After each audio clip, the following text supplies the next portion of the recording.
Are you looking for your first cloud architect job or first cloud engineer job and you have no experience and you need some help? If so, this video is for you.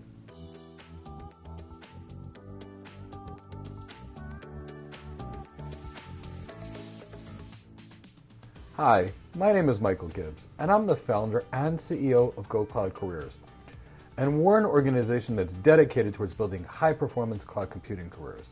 Personally, I've been working in technology for over 25 years, and I've been helping others get their first tech job or get promoted in tech for more than 2 decades. And I want to help you get your first job, whether it's a solution architect job, cloud architect job, enterprise architect job, even a cloud engineer job. I want to help you get what you call cloud hire. When it comes down to it, I want you to understand the following. We all have a gift. Every one of us has a gift, which I like to call a superpower, and we're going to talk about how to leverage that. And how we use this gift will determine how far we go in life. And if you use this gift, it can build your cloud architect career, your first cloud engineering career, your first solutions architect career, your first any career, or help you advance in your career. But I want to talk about your career being war. Here's the reason I like to call your career as war. Only one person gets hired for the job, only one person gets the promotion. So when you want to get your first cloud architect job or first solution architect job, prepare for war. Now, where did I learn how to prepare for war? Well, one of the best books on military and career strategy I have ever seen is called The Art of War from Sun Tzu.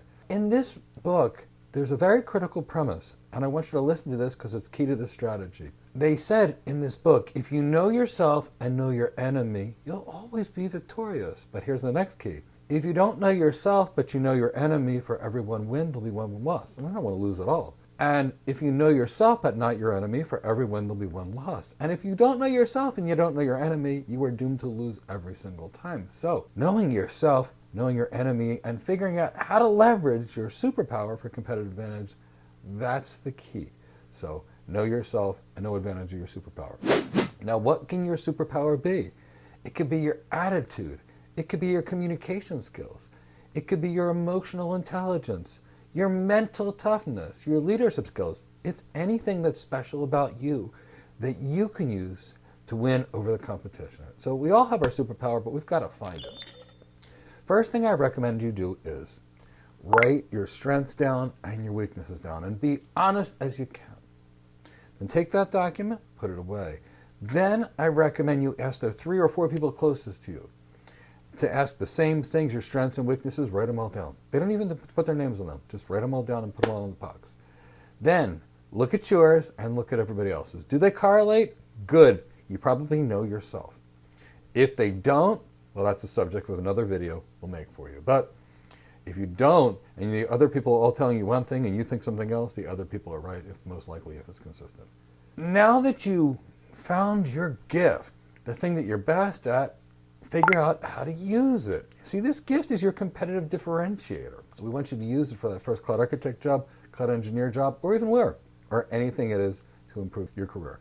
Now let me describe this to you. I will give you 4 examples of 4 special students that I had in the last year and how they got their first cloud architect job or solution architect job with 0 experience. Now granted, correct training was part of it because we trained them. But it's all their superpowers that I coached them to use. And it's these superpowers that made them stand out so much, in addition to their great skills, competency, soft skills, executive presence, CXO relevancy. They had all the tools, but they all had a superpower. The first person I want to talk about is Yvan, and you can see a video of his story on my YouTube channel.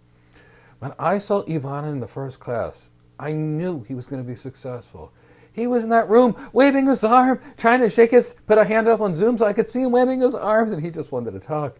And he said, it's my first class. I'm so excited to be here. When I saw that energy, enthusiasm, passion, I knew he would be super, super successful. He used that attitude and energy, wrote letters to about 20 recruiters at AWS, convincing him that he would work so hard, solve their problems, and be the best person he could possibly be and the best employee on their team. He's now a working solution architect with AWS, and he was hired with no experience. He's an amazing, amazing, amazing person. He even mentors some other people right now. He's fantastic. But his strength, amongst many other wonderful things, including his integrity and other things, was his energy and his enthusiasm and passion. He loved the tech so much, and he was excited to be there. So proud of Yvan. Now let's talk about someone else. The next person I want to talk about is Daniel. Daniel won a scholarship to my program. He had taken something else that was supposed to get him a tech job, and what he was left with was a $35,000 bill and unfortunately no skills. So we took him on when he was 20 years old. Now Daniel was mentally tough. He was strong, and that was his superpower. Yes, he's incredibly smart, incredibly capable, incredibly decent. I have nothing but great things to say about him, and that's why he's doing so well. But his mental toughness was unbelievable. So when I was coaching him, I decided to push that. I decided to co-author a document with him. And he gave it to me, and it was fine. And I sent it back to him to be better. I sent it back to him, I don't know, 6, 10, 12 times. And each time it got better and better and better.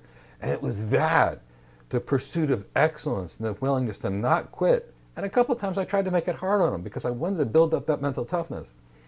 And he did it. And he's now a working cloud architect with JPMorgan Chase, and that is his first tech job. Again, it wasn't the experience that he had. He had the extreme competency, but the willingness to just accomplish great things, and he had a great salary too. I'm so proud of him. He's done fantastic. Now the next person I'll talk about, you'll see a video of her on our YouTube channel at one point soon. This student's name is Jennifer, another very special person in every way. Incredibly smart, incredibly capable, incredibly competent, but here's the thing. She had a level of happiness, communication skills, and emotional intelligence that's honestly, it's hard to see. Her likability factor was sky high. Her emotional intelligence was incredible because she was born with it and she was a mental health technician. So when you get a master's degree in psychology, you learn a little bit about emotional intelligence because we get a lot of training. Plus, if you work in a psych hospital and don't want to get killed by your patients, you learn to be emotionally intelligent very fast. Better to diffuse things than have to deal with restraints, etc., etc. So her level of emotional intelligence and likability was sky high. She just got hired by a global bank as a solution architect. Her last job was a mental health tech, so no tech experience. But so likable, so emotionally intelligent, she'll be an asset to any organization. When they saw it, they needed to grab her right there because you can't let someone like that go away. And the fourth one I'll give you an example of is Delroy. Delroy was one of my first students. He'd been on about 20 interviews before we found him. And he became my student, and within 3 weeks, he really mastered the soft skills coaching. And he said to me, he naturally had really good communication skills, unbelievable. He was incredibly motivated, but there was something about him that his emotional intelligence seemed really good for a young person. And he even came to visit me in Florida. But he was in my training for about 3 weeks. He pushed the soft skills, and he said, Mike, I got 3 job offers in cloud security, security, and he was really happy with it.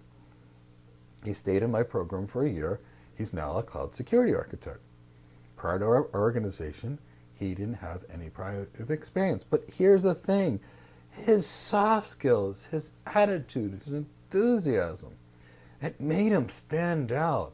Come, you'll see videos of him on my YouTube channel, and actually look at most of these videos. You'll see a video of Daniel, you'll see a video of Delroy, you'll see a video of Yvan. Pretty soon, you'll see a video of Jennifer. I didn't mention the name because, guess what? It's a brand new offer. But that's the key. So all of you can get that first cloud architect job when you have no experience. You don't need to start at the bottom and work yourself up. You want that first solution architect job? Again, it's fine. But find your superpower. Find your superpower. Get the right training, but after the training, and ideally your training tells you what it is, find your superpower and use it for competitive advantage. Use it on the interview. Use it throughout life, and you will rise to the occasion. And if you don't know what it is and you don't know how to maximize it, which most people don't, get a coach or take a course like ours. But please find your superpower. You'll be glad you did. If you're looking to get your first cloud architect job, we have a cloud architect career development program which is designed to help you get your first cloud architect job, and our students succeed every single day by getting cloud hired.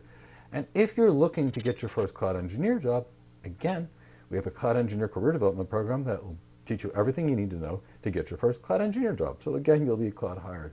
But whatever you do, please find your strength, please find your motivation, and do whatever it takes legally, ethically, or morally to get to your goals.